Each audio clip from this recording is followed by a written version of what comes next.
மாமன்ற உறுப்பினர் தெருக்களில் தேங்கிய சகதியால் அங்கப்பிரதட்சணம் செய்து போராட்டம்.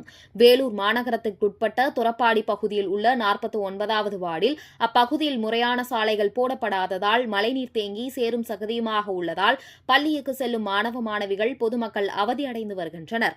இதுகுறித்து பலமுறை மாநகராட்சி நிர்வாகத்திடம் முறையிட்டும் எந்தவிதமான நடவடிக்கையும் மேற்கொள்ளப்படவில்லை என்று நேற்று பெய்த மழையின் காரணமாக தெருக்களில் தண்ணீர் தேங்கி முழுவதுமாக சேரும் சகதியுமாக மாறியுள்ளது.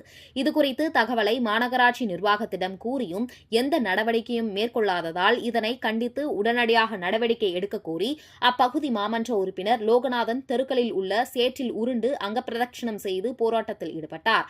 தகவல் அறிந்து அங்கு வந்த காவல்துறையினர் மற்றும் மாநகராட்சி அதிகாரிகள் லோகநாதனிடம் பேச்சுவார்த்தையில் ஈடுபட்டனர்.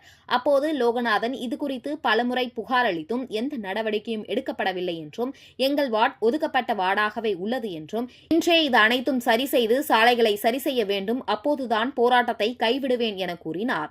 உடனடியாக நடவடிக்கை மேற்கொள்ளப்படும் என அதிகாரிகள் கூறியதால் போராட்டத்தை கைவிட்டார்.